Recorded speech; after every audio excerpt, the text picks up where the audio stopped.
Y hoy quiero, resumiendo un poco todo, porque usted imagínense, predicamos el lunes y listo, el mensaje es este, vamos. Y predicamos el martes, vamos a agregar una cosita más. Y predicamos el miércoles, descubrimos también. Y el jueves, y el Señor nos ha revelado esta, y así, pum, pum, pum. Puedo estar 4 horas hoy si me dejan. Entonces usted diga amén, salte, todo para que me motive a ir terminando. No, procuraré ser breve porque de verdad me interesa que en la Santa Cena tengamos este tiempo de ministración tan lindo del Espíritu Santo, pero también entiendo la responsabilidad de guiarle en lo posible en la palabra que el Señor nos está dando, porque estamos hablando acerca de la llenura del Espíritu Santo. Como dice nuestro pastor, esto no es un tema, esto es una verdad. Y quiero hoy intentar profundizar un poco respecto a este tema de qué es una verdad. Y para eso vamos a entrar en las Escrituras y a modo de introducción quiero contarle por qué nosotros necesitamos ser llenos del Espíritu Santo. Y ser lleno del Espíritu Santo se resume en 2 palabras. ¿Es vida o es muerte? Quien tiene al Espíritu tiene la vida. Quien no tiene el Espíritu está en muerte. Jesús dijo, yo soy la resurrección y la vida. El que cree en mí, aunque esté muerto, vivirá. En contraste, quien no tiene el Espíritu, aunque esté vivo, está muerto. Por eso la llenura del Espíritu para el creyente no es una opción. Es un hecho, es una realidad. Ahora, enfocarnos en esa llenura, en cultivarla, en desarrollarla, ha de transformarse para nosotros en un objetivo de esta vida, el aprovecharla. Y hoy quiero que entendamos esto. ¿Por qué es así tan tajante vida o muerte? Mire, en el principio, la Escritura nos revela que cuando Dios creó al hombre, lo formó del polvo de la tierra e hizo algo distinto al resto de la creación. Mientras que la creación fue hecha por medio de su palabra, y su palabra es sí y amén, y su palabra se cumple, y por eso cuando Él dijo sea la luz, fue la luz, y a medida que Él iba dando órdenes, las cosas se iban ordenando, acomodando y llegando a ser. Cuando toma al hombre, para ser al hombre hace algo distinto, y es que lo toma para hacerlo a su imagen y semejanza, y la Escritura dice que Él sopló aliento de vida, y entonces el hombre vino a tener vida. Evidentemente es una vida distinta a la vida de las otras criaturas, de los otros seres. Esta palabra aliento que se usa en el Antiguo Testamento es la misma palabra en hebreo, en el idioma en que se escribió, en que los primeros que escucharon este relato, esta historia, es la misma palabra que se usa para hablar del Espíritu. Tanto en el Antiguo como en el Nuevo Testamento, cuando se habla de aliento, de viento, es la misma palabra que se usa para espíritu. Entonces entendemos que dice que cuando Dios crea al hombre y sopla sobre él, ¿qué es lo que está soplando? Su espíritu. Dios sopla y el hombre y vive. ¿Se da cuenta? Hay una relación muy estrecha entre el Espíritu de Dios y la vida del hombre. Pero después, por engaño de Satanás, por elección de Adán, se produce una ruptura, una interrupción, y por eso el hombre muere. Y no es una muerte física instantánea, como si hubiese comido una manzana envenenada, sino que es una muerte a la que no estaba destinado, pero que empieza desde adentro, desde el Espíritu, porque el Espíritu de Dios y el hombre ya no pueden tener relación entre sí. Pero Dios deja símbolos. Vieron que nuestro pastor nos está enseñando en el Antiguo Pacto, encontramos símbolos. ¿Por qué símbolos? Porque esas personas no estaban en condiciones de ver, entender o experimentar la gloria de Dios como nosotros la experimentamos hoy. Pero Dios pone símbolos. En principio, uno de los símbolos es un tabernáculo que le da a Moisés las indicaciones para hacer, que es una carpa en donde ellos celebrarían todos los rituales que les ayudarían a tratar de entender lo que significa estar cerca de Dios. Y en ese tabernáculo la presencia de Dios se manifestaba y era esa nube que se expresa en las Escrituras, esa niebla, ese aire, lo mismo, esta misma idea, ¿no? Que es la presencia de Dios en ese lugar. Pero estaba ahí, metida dentro de una carpa. Y la gente afuera mirando, tratando de entender, pero mirando desde afuera. Esa carpa, pasaron los siglos, se pudrió, se rompió, la transformaron en un templo. Salomón inaugura el templo, un templo hermoso, a Dios hecho precioso, y Dios inaugura ese templo llenándolo con su gloria. Pero la gente afuera mirando. ¿Se entiende? Dice que ni siquiera los sacerdotes podían entrar a ese lugar de lo fuerte que era la presencia de Dios. Y a veces nos admiramos de esto, decimos, wow, ¿cómo estaría la presencia de Dios? No, es terrible lo que está relatando ese pasaje. Porque lo que está mostrando es que la gloria de Dios estaba dentro, la gente estaba afuera, porque no tenían permiso para entrar en ese lugar.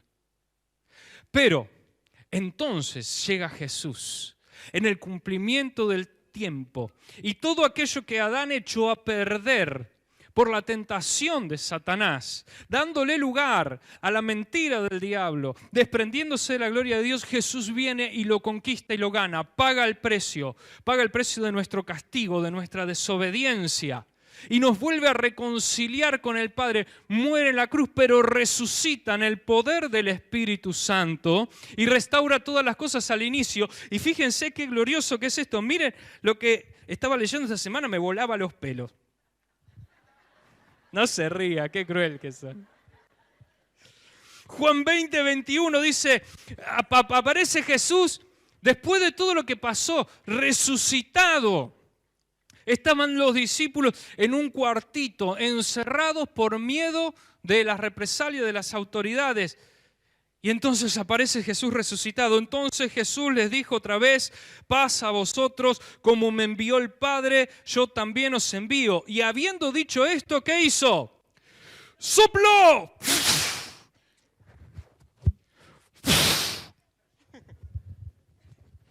Después hay que prenderlo fuego. Y les dijo, recibid el Espíritu Santo. ¿Qué hizo Dios con el barro al principio? Sopló. ¿Qué hizo Jesús ahora con sus redimidos, con sus hijos, con su iglesia? Sopló y los llenó de vida verdadera, no de supervivencia.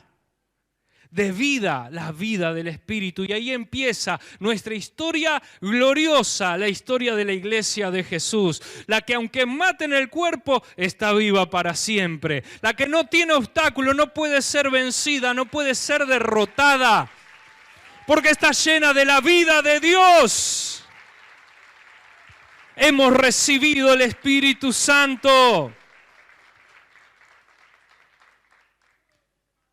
Pero tenemos que ser enseñados también en esto, porque la verdad está aquí marcada. ¿Por qué necesitamos ser llenos del Espíritu Santo? Porque quien no tiene el Espíritu Santo está muerto.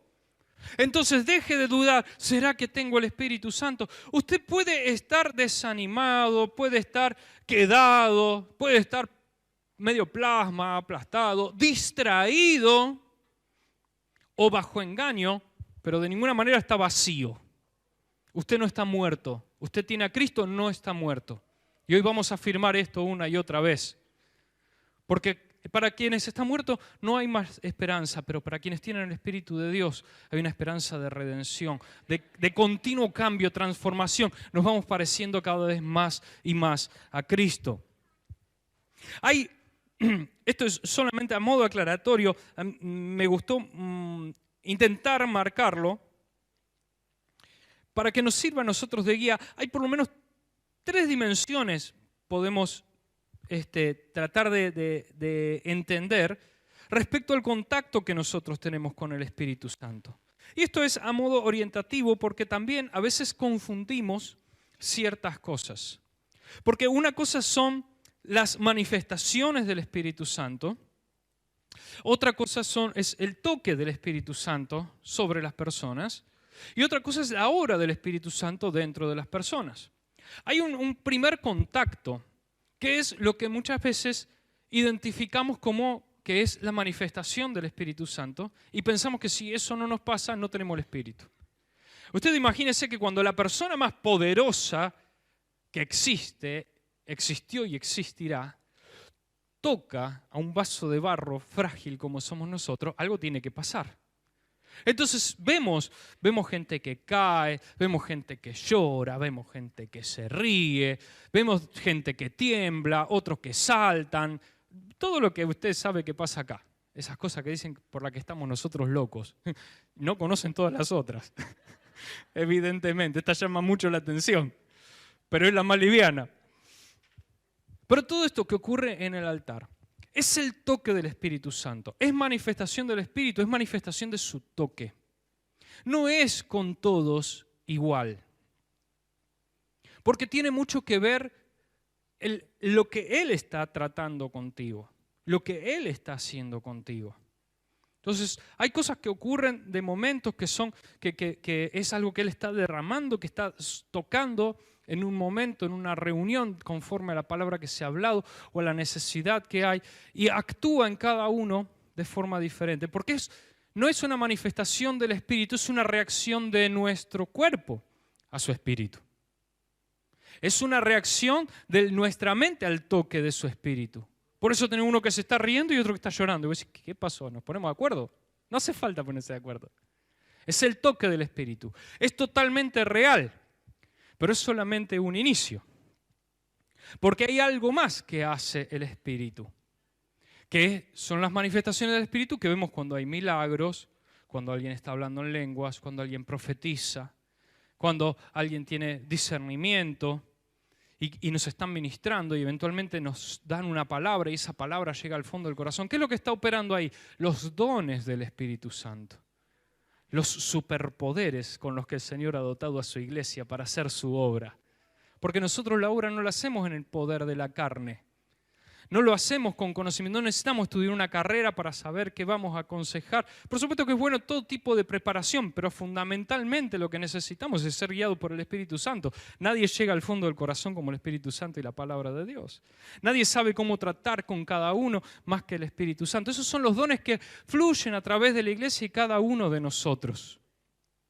Y hay manifestación conforme a los dones que el Espíritu ha dado para que la iglesia sea edificada. Pero la obra más profunda del Espíritu Santo en aquellos que son llenos es la que trabaja con el carácter. Y el carácter es la sumatoria de nuestros pensamientos y nuestras acciones. Y ahí es donde el Espíritu Santo trabaja en nosotros y se evidencia esta obra del Espíritu no tanto por nuestra reacción a un toque del Espíritu, sino a nuestra conducta y a nuestra forma de enfrentar los estímulos que vienen de afuera. Cómo reaccionamos frente a lo que tenemos delante, no al toque del Espíritu, sino a los desafíos que nos encontramos día a día. Por eso es una transformación de nuestro pensamiento, de nuestro corazón, de nuestras emociones. Y Gálatas 5:22 habla del fruto del Espíritu y dice estas cosas. El fruto del Espíritu, es decir, el resultado de la llenura del Espíritu Santo en nosotros, es amor, gozo, paz, paciencia, benignidad, bondad, fe, mansedumbre, templanza, etc. Y si vivimos por el Espíritu, dice el 25, Gálatas 5:25, y si vivimos por el Espíritu, andamos también por el Espíritu. Es decir, que la evidencia de la llenura del Espíritu no será solamente la reacción a su toque, porque muchas veces te vas a encontrar orando en tu casa y no vas a tener reacciones. Muchas veces te vas a encontrar en situaciones difíciles donde vos decís, parece que el cielo está cerrado. Quiero orar y me cuesta sujetar mis pensamientos. No estoy como cuando estoy acá adelante y pasa el hermano Claudio y me ora, o pasa el pastor y me ora y yo, ¡wow! Sí. Hay momentos donde no. Pero el Espíritu está, indudablemente está y te está llenando. Y está en vos. Pero la manifestación se va a ver de otra manera. Y los dones que operan en nosotros son regalos de Dios, habilidades que Dios nos ha dado a todos. ¿Escuchó? ¿Cuántos tienen dones del Espíritu aquí? Levante la mano. No dude, usted lo tiene. Va a decir, pero nunca hice nada porque no lo estás usando, pero tenerlo, lo tenés. Y es importantísimo que los desarrollemos porque la unidad del cuerpo de Cristo, el crecimiento del cuerpo de Cristo depende de eso. Pero la evidencia del carácter transformado por el Espíritu de Dios, oh, eso es glorioso. Claro, llevó más tiempo. Pero es la obra que el Espíritu Santo viene a hacer. Cuando somos tocados reaccionamos de formas diferentes. El Espíritu reparte dones conforme su designio para edificar a la iglesia, mas la mayor evidencia de la llenura del Espíritu es el poder que Él nos da para ser testigos y dar fruto para Él. Y nuestro mayor ejemplo, modelo más que ejemplo, no es otro que Jesús. Y yo quiero que me acompañes hoy y leamos, por favor, el libro de Lucas, o señalalo, toma nota para leerlo. Voy a leer todos los versículos, me voy a tomar un minutito para leerlo, porque vamos a aprender respecto al Señor Jesús. Él, despojándose de ser igual a Dios, se hizo un hombre igual que nosotros, con todas esas limitaciones, con todas las necesidades, vino a vivir como nosotros, pero nos mostró con su modelo un camino, y el camino es este, ser lleno del Espíritu Santo. Andar en el poder del Espíritu Santo. Dice Lucas 3:21, aconteció que cuando todo el pueblo se bautizaba, también Jesús fue bautizado, y orando el cielo se abrió, y descendió el Espíritu Santo sobre él en forma corporal. Un toque. ¿Vieron cuando hablamos del toque? Descendió en forma corporal, es decir, una forma visible donde se vio el contacto del Espíritu con Dios, del Espíritu de Dios con Jesús. Y descendió el Espíritu Santo sobre él en forma corporal como paloma, y vino una voz del cielo que decía, tú eres mi Hijo amado, en ti tengo complacencia. Pasamos al capítulo 4, versículo 1. Y Jesús, lleno del Espíritu Santo, volvió del Jordán y fue llevado por el Espíritu al desierto por 40 días y era tentado por el diablo y no comió en aquellos días pasados los cuales tuvo hambre. Entonces el diablo dijo, si eres hijo de Dios, di a estas piedras que se conviertan en pan. Jesús respondiendo le dijo, escrito está, no solo de pan vivirá el hombre, sino de toda palabra de Dios.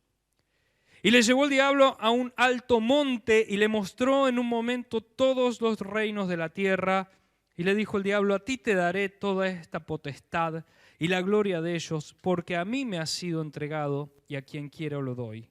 Si tú postrado me adorares, todos los reinos, todos serán tuyos. Respondiendo Jesús le dijo, vete de mí, Satanás, porque escrito está, al Señor tu Dios adorarás y a Él solo servirás. Y le llevó a Jerusalén y le puso sobre el pináculo del templo y le dijo, si eres el Hijo de Dios, échate de aquí abajo, porque escrito está, a sus ángeles mandará cerca de ti que te guarden, y en las manos te sostendrá para que no tropieces con tu pie en piedra. Y respondiendo Jesús le dijo, dicho está, no tentarás al Señor tu Dios. Y cuando el diablo hubo acabado toda tentación, se apartó de él por un tiempo. Y Jesús volvió, ¿cómo? En el poder del Espíritu a Galilea, y se difundió su fama por toda la tierra de alrededor, y enseñaba en las sinagogas de ellos, y era glorificado por todos. Aquí vemos en el modelo de la vida de Jesús cómo opera alguien que está en el poder del Espíritu Santo. Lo primero que el Espíritu Santo hace en nosotros es marcar nuestra identidad. Lo primero que ocurrió en esa manifestación, en ese bautismo, fue tú eres mi Hijo amado. Y uno dice, bueno, pero eso es porque era Jesús. Pero Jesús es nuestro modelo. El libro de Romanos nos declara que la obra del Espíritu Santo en nosotros comienza señalando, testificando, dando ese entendimiento, esa revelación a nuestro espíritu de que somos hijos de Dios. Esta es parte de la obra fundamental del Espíritu, porque Él viene a vivir en nosotros. No está más de afuera, no lo vemos de lejos, está en nosotros. Y como está en nosotros, nos hace parte de su propia naturaleza. Somos hijos de Dios. Antes de comenzar cualquier otro proceso, antes de empezar a perfeccionarnos, a transformarnos, antes de que nosotros podamos demostrar ninguna cosa, Él nos declara sus hijos. Porque el Espíritu Santo no es un premio para los bien portados. No es un premio para el que ha hecho los cambios suficientes. No es un premio para, Señor, mira cuánto me he esforzado, cuánto me estoy cuidando, cuánto cumplo los mandamientos, cuánto ofrendo, cuánto diezmo, cuánto doy, cuánto sirvo. Dame un poco de tu Espíritu. No funciona así. Todo lo contrario, el Espíritu Santo es lo primero que necesitamos para que ocurra todo lo demás. Toda transformación en tu vida empieza cuando empieza el cambio de mentalidad en nuestra identidad. Somos siervos de Dios, indudablemente, siervos por amor, le servimos, pero en primer lugar, nosotros somos sus hijos. Él nos afirma como sus hijos. Lo segundo que encontramos aquí en el modelo de la vida de Jesús es que Él se dejó guiar por el Espíritu. ¿Puede repetir esto? Diga, guiar por el Espíritu. ¿Quiere usted ser guiado por el Espíritu? Claro que sí. Nos encantaría. Señor, ¿qué debo hacer? Dame la mejor alternativa para que no cometa errores, para que no me golpee la cabeza, para que me vaya bien, para que no tenga ninguna pérdida. Pero acá encontramos que el Espíritu a Jesús lo llevó ¿a dónde? ¿Cuántos quieren ir al desierto? Digan gloria a Dios. Y allí ayunó 40 días. ¿Y con quién se encuentra después de los 40 días? Con el diablo. Si yo ayuno 40 días, lo menos que quiero es lo mínimo, un ángel, mándame, Señor. Ser guiados por el Espíritu Santo no significa que nos va a gustar todo. No significa que nos van a gustar todos los lugares donde nos va a llevar. Ser guiado por el Espíritu Santo nos va a guiar a lugares donde vamos a estar muy bien, pero eventualmente también nos va a guiar a lugares donde vamos a estar mal, donde vamos a estar incómodos. ¿Por qué? ¿Porque Dios es cruel? No es cruel, sino que Él necesita hacer algo en nosotros. El Espíritu necesita trabajar con nosotros para desarraigar de nosotros y ayudarnos a aprender a distinguir entre lo bueno y lo malo, entre la verdad y la mentira. Y no hay mejor lugar para descubrirlo que el desierto. ¿Sabe usted que hay algo que ocurrió en ese desierto? No interpretamos el desierto como un lugar de castigo, de derrota. Dios me mandó al desierto porque me porté mal. Eso fue con el pueblo de Israel por su incredulidad. Bien nos lo explicaba nuestro pastor la semana pasada. El desierto, el que fue Jesús, no es un desierto de castigo por desobediencia. No es Dios mandándolo a pasar hambre. Es la guía del Espíritu llevándolo a un lugar de preparación, donde será formado para lo que viene después. Ahora, ¿Jesús entró al desierto con el Espíritu o sin el Espíritu? Con el Espíritu. No se ganó la llenura del Espíritu en el desierto. Él estaba con el Espíritu, pero entró a entrenamiento. Había cosas que debían ser afirmadas. Porque ¿qué es lo que ocurre aquí? En el desierto. En el desierto nosotros aprendemos a conocer al Espíritu Santo, pero también a conocernos a nosotros mismos. ¿Le ha pasado a usted de pensar, quiero decirle algo a un hermano, tengo un sentir, pero no sé si es del Señor o si es mío? ¿Lo pensó alguna vez? No, nadie. Soy el único carnal, che. Me da cosa decir, sí, siento de hablar con una persona, quiero ir a hablar, pero no sé si, quiero orar por fulano, pero no sé si es cosa mía o si es del Señor. ¿Lo ha pensado? Tenemos que ir al desierto, porque en el desierto se discierne enseguida. Aprendemos a discernir qué es y qué no es. ¿Qué somos nosotros y qué es el Espíritu? ¿Qué es lo que viene de Satanás y qué es lo que viene de Dios? Porque el diablo, si usted presta atención, la tentación que hizo con Jesús, también usó las Escrituras, pero las usó por medio del engaño. Y Jesús lo reprende y lo enfrenta con conocimiento de las Escrituras, pero por el Espíritu. Pero necesitamos aprender a discernir. Por eso es un lugar de preparación. No tenga temor del desierto. No tenga temor de que haya algún padecimiento, porque es parte de la guía que nos da el Espíritu. Él nos lleva, decimos, Señor, quiero que nos guíes. Él nos va a guiar a lugares de victoria, a lugares de éxito, pero también nos llevará a lugares desiertos, donde aprenderemos a depender de Él. Hay algo que el Espíritu Santo hace en nosotros, en esta obra que trabaja en nuestras vidas, que es guiarnos a toda verdad. Es parte de lo que el Señor nos enseñó, que por medio del Espíritu Santo, nosotros conoceríamos la verdad. ¿Cuánta importancia le da en el Nuevo Testamento se le da a la palabra verdad y conocer la verdad? Y también se señala fuertemente que Satanás es mentiroso desde el principio y es padre de mentira. Le voy a dar un ejemplo.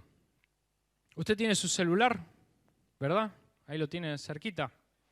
El celular tiene un montón de componentes, puede ser de mayor calidad, menor calidad. Puede tener una batería que dure más, que dure menos, la pantalla rajada o no, una pantalla espectacular.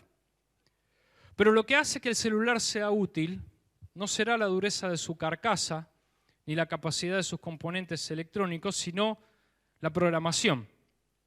Lo que a usted le sirve del celular es que cuando prende la pantalla y toca algún icono, alguna aplicación se abre y esa aplicación cumple con la función que usted necesita. Necesita ubicarse, abre el de mapas y se ubica. ¿O no necesita eso? Quiero mandar un mensaje, toco, mando un mensaje. Después lo demás es secundario. Para que el celular haga eso, o una computadora cumpla con las órdenes que se les da, y que cuando uno enchufa arranque y se conecte a internet y todas las cosas que no pasan nunca, pero que deberían pasar, hubo una persona, un programador, que se sentó horas a escribir un código. Todo eso que usted hace no se hace dibujando. No es que uno dibuja un cosito y toca ahí y ya está. ¿Sí? Sino que una persona se sentó y comenzó a escribir y escribió instrucciones para la computadora. Instrucciones de las cosas que debe hacer, cómo debe hacer. Estas instrucciones son larguísimas. Y es código y un montón de palabras que se repiten. Instrucciones, pero muy precisas para que la computadora haga lo que tenga que hacer. Que cuando usted prende, prenda. Que cuando usted manda un mail, lo mande. Que cuando usted quiere cambiar una configuración, cambie, etcétera, etcétera, etcétera. Pero el némesis del programador es el hacker. Es otro programador que con muy malas intenciones inventa programas que toman ese código y lo corrompen. Le ponen indicaciones e instrucciones que se meten a escondidas sin que usted se dé cuenta y hacen que el celular o la computadora empiece a hacer cosas que no debería hacer. Hacen que la computadora empiece a andar más lento, hace que el celular recaliente, hace que el celular, por ejemplo, envíe datos que no debería mandar. Vieron que ahora hay muchas estafas, ¿no? Toca acá, te ganaste una moto, toca acá y vos toca ahí, y de repente tu cuenta bancaria colapsó. Y te enterás que te pediste un crédito por tantos millones de pesos y que debió un montón en la tarjeta. ¿Y qué pasó? Y nada, toqué y algo de ese código corrupto. Estos virus informáticos entran a corromper el código para que la función para la que fue creada no se cumpla. Y de forma enmascarada, porque si bien hay virus que sí, te lo destrozan y ya no funciona más, Pero la mayoría de los virus lo que hace es que siga funcionando, pero funcione mal. Y de esta forma se corrompa ese funcionamiento. Mire, en el principio, Adán, lleno del Espíritu de Dios, le dio clic a un link que no le tenía que dar. Escuchó a Satanás y metió un código corrupto en una programación perfecta que se llama la verdad. Porque Adán estaba lleno de la verdad de Dios, porque había sido creado perfecto. Pero tomó esta mentira del diablo, este código corrupto, y este código se metió en su mente y en su corazón, haciendo que ahora comience a actuar de una forma diferente. Una de las primeras evidencias dice que lo primero que vieron Adán y Eva era que estaban desnudos y les dio vergüenza. Y fue el primer indicador de que algo estaba funcionando mal. Porque Dios no había puesto eso ahí. ¿Cómo es que ahora sentían esto? Y así un montón de cosas que empiezan a acontecer que las conocemos de sobra. Entonces venimos con esas mentiras instaladas en nosotros por el sistema del mundo, por la corrupción del mundo, por la corrupción de la cultura humana en la que nos criamos, por la forma de crianza, un montón de mentiras, algunas muy graves, otras mucho más sutiles, pero que empiezan a formatear, a condicionar nuestro comportamiento, nuestra forma de pensar. Pero entonces llega Cristo a nuestras vidas y dice, yo te voy a pasar el antivirus, y sopla y soy lleno del Espíritu Santo. Y el Espíritu Santo empieza a trabajar borrando todas esas líneas de código mentiroso. A medida que le vamos dejando, Él va borrando esas líneas de código mentiroso para que nosotros empecemos a actuar conforme a cómo nosotros fuimos creados, conforme a alguien lleno del Espíritu Santo. Por eso vamos a lugares, el Espíritu nos guía a lugares como el desierto, porque es allí donde la mentira de Satanás es expuesta. Porque cuando estamos en comodidad muchas veces no nos damos cuenta. Mire qué poderoso que es esto, que Adán, estando en el mismísimo paraíso de Dios, sin falta de ningún alimento, completamente satisfecho, fue engañado por la serpiente. Pero Jesús, después de 40 días sin comer, con hambre, fue capaz de pisarle la cabeza y mandarlo al lugar donde pertenece. Porque el desierto no te destruye y el paraíso no te garantiza nada. No podemos condicionar el obrar del Espíritu Santo. Señor, yo quiero que me uses, pero no me pruebes tan duro. No condiciones la obra del Espíritu. Porque que tengas alimento, que tengas abrigo, que cumplas con tus sueños, con tus motivaciones, con tus deseos, que estés satisfecho, no te garantiza que seas fiel al Espíritu Santo. Y que te falten todas las cosas y pases un montón de pruebas y tengas un montón de necesidades, tampoco significa que estés fracasando. Déjate guiar por el Espíritu Santo, porque Él te va a ayudar a discernir la verdad de la mentira. Y muchas veces la mentira tiene que ser expuesta para que nosotros reaccionemos. El libro de Hebreos dice que hay un alimento sólido para los maduros, los que por el uso aprendieron a discernir lo que es mentira y lo que es verdad, lo que está bien y lo que está mal. Por eso el Espíritu nos guía al desierto. Y Jesús pasó por el desierto, pero en victoria. Porque sí, si bien es inevitable entrar al desierto y no combatir con el enemigo cara a cara, es inevitable, no quisiéramos, porque después de un ayuno quisiéramos estar con el Señor, no enfrentando a Satanás. Es inevitable encontrarse con Él. Pero si perseverás en ser lleno del Espíritu y en obedecer al Espíritu Santo, también es completamente inevitable que salgas en victoria de ese lugar. En victoria. Ahora, el desierto, claro, no es un lugar físico. Son situaciones en las que nos vamos poniendo. Muchas veces estamos bajo mucha seguridad y el Espíritu nos guía hacia algo que nos hace zozobrar, pero nunca nos deja ni nos abandona porque Él quiere hacer una obra en nosotros. Por eso necesita limpiar el código de nuestra mente. Necesita que nosotros trabajemos también en transformar el espíritu de nuestra mente, porque nuestra mente es según el mundo. Pero tenemos que ser revestidos en una mente de Cristo, que es según Dios, para cumplir su propósito.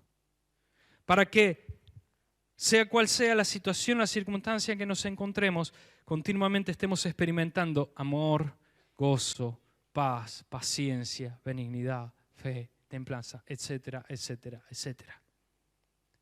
Hay mucho que podríamos decir al respecto, pero no es la intención en este mensaje. Pero yo sé que usted es muy inteligente y sabe entender que hay tantas cosas que nosotros creemos superadas, pero cuando somos llevados al desierto, empezamos de repente a tener hambre, a tener calor, a tener frío y a preguntarnos tantas cosas.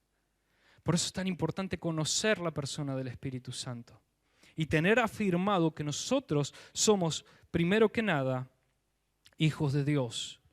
El Espíritu Santo, primero que nada, confirma nuestra identidad, porque es lo primero que Satanás va a cuestionar. Dios nunca cuestiona cuál es tu origen. Si alguna vez alguien te dijo, o vos dijiste, porque a veces para llamar la atención somos medios brutos, ¿cómo? ¿Sos un hijo de Dios? Vos no sos un hijo de Dios, ¿cómo estás haciendo estas cosas? ¿Cómo estás pensando esto? ¿No sos un hijo de Dios? No te dejes usar por el diablo, hermano. La palabra nos llama a exhortar a nuestros hermanos. Esto es una cosa práctica chiquitita que les digo. La palabra siempre nos llama a exhortar a nuestros hermanos. Si vemos a alguien que está desanimado, a animarlos con la palabra. Si vemos a alguien que está equivocado, llamarle la atención con amor y corregirlo, ayudarlo a corregir a su camino, pero jamás poniendo en cuestión su identidad. Porque si alguien está pecando y se está equivocando, es un hijo de Dios que está extraviado y se está equivocando. Pero no es, tan hijo de Dios no era, porque eso es lo que hace el diablo. Y usted con el diablo no quiere tener nada que ver, ¿verdad? Entonces cuidemos las palabras. Porque Dios nunca cuestiona tu identidad. Al contrario, la afirma una y otra vez. El único, solamente el tentador, cuestiona y condiciona tu posición. Si sos el Hijo de Dios, ¿por qué estás pasando necesidad? Solamente el diablo dice una cosa así. Si sos el Hijo de Dios, animate a hacer las cosas. No soy Hijo de Dios, animate. Solamente el diablo hace una cosa así. El Espíritu afirma, sos hijo de Dios. Eso no está en cuestión. El que es de Cristo no le debe ninguna explicación ni ninguna demostración a nadie y mucho menos al diablo. El desierto no es un lugar de disciplina ni es un lugar de castigo, es un campo de entrenamiento donde nosotros aprendemos a conocernos y a conocer la voz del Espíritu Santo, a conocer su palabra. Es donde diferenciamos el virus de la mentira del verdadero código. Por eso el Espíritu nos guía a toda. ¿Se da cuenta? La verdad no es un concepto. La verdad no es si esto es así o esto es así, si es blanco o es negro. La verdad es una persona. La verdad es Cristo y el Espíritu nos muestra a Cristo. Y en Cristo tenemos el modelo, el código perfecto, que también habita en nosotros. Cuando Jesús sale del desierto, dice que salió en el Espíritu de Dios, en el poder del Espíritu, para cumplir entonces la misión que le había sido asignada. A nosotros Jesús nos dio una tarea que es ineludible para todo aquel que es lleno del Espíritu de Dios. Dijo, vayan y hagan discípulos a todas las naciones, predicando y bautizándolos en el nombre del Padre, del Hijo y del Espíritu Santo. Y vayan y sanen a los enfermos, liberen a los endemoniados, pisen las serpientes, los escorpiones. Vamos, en el poder del Espíritu Santo. No hay curso para esto. Es en el poder del Espíritu Santo. Por eso somos llenos del Espíritu, porque es voluntad de Dios. No es algo que nosotros debemos pedir, clamar y reclamar. Señor, dame de tu Espíritu y hacer sacrificios y entregas. No. Hay que tener disposición. Hay que tener disponibilidad. Por supuesto que hay renunciamientos, porque no podemos tener al Espíritu Santo y las obras de la carne juntas. A una de las dos hay que renunciar, pero no es un gran sacrificio, porque las obras de la carne no valen nada. y no dejan nada, y la llenura del Espíritu es gratuita y nos da todas las cosas. ¿Se da cuenta? Hay un renunciamiento, no un sacrificio. Es una buena elección la que hacemos al ser llenos del Espíritu de Dios, porque esa es su voluntad, para eso nos hizo. Somos llenos del Espíritu para vivir en su voluntad, para ser testigos de Él, por ser enviados a ser discípulos, para demostrar su poder, para vivir en su justicia, en su paz y en su gozo. Por eso, creyentes en Cristo, amados hermanos, ¿cómo no anhelar ser lleno del Espíritu Santo? Si es algo tan real, si no es una idea, no es una forma de pensar, es la realidad de Dios. Por eso nosotros no tenemos una religión histórica, no predicamos buenas costumbres. Nosotros predicamos poder de Dios y transmitimos poder de Dios. Cuando te preguntan, ¿cómo sabes que Cristo resucitó? Porque Él dijo que Él iba a resucitar, que iba junto al Padre y que mandaba a su Espíritu Santo, y a que no sabés con quién hablé hoy. ¡Ah! Por eso la resurrección de Jesús no la tenemos que demostrar con un libro de historia diciendo fulano dijo, mengano dijo, sultano dijo. No. ¿Cómo se demuestra? Porque el poder que levantó a Jesús de los muertos ahora opera en nuestros cuerpos. Y estamos vivos para Él. Por eso predicar la palabra no es difícil. Ser lleno del Espíritu no es difícil. Pero hay mucho código malicioso en nuestro sistema que tiene que ser purgado. Por eso nuestro clamor es ser llenos del Espíritu. Señor, necesito ser lleno del Espíritu. Cerrá tus ojos un momento, los músicos me acompañan, por favor. Gloria a Dios. Y cuando oramos, anhelo conocer tu gloria. Llena este templo con tu Espíritu otra vez, Señor. No es solo una canción, no es solo una cuestión emocional, es una necesidad, la necesidad de vida de Dios que tenemos en nosotros. Eventualmente podés estar en una situación de desánimo, de depresión, de duda, en alguna o diversas necesidades.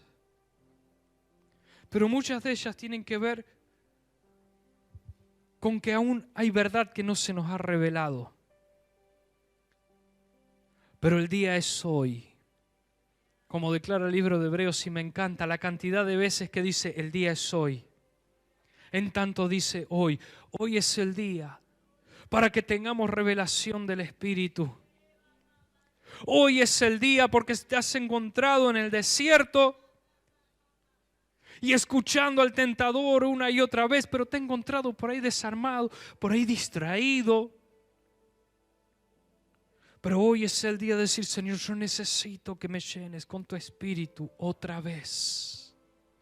Y no es que Él se vaya, pero nuestra apatía muchas veces lastima su corazón y Él guarda silencio. Muchas veces nuestras distracciones, nuestras expectativas equivocadas,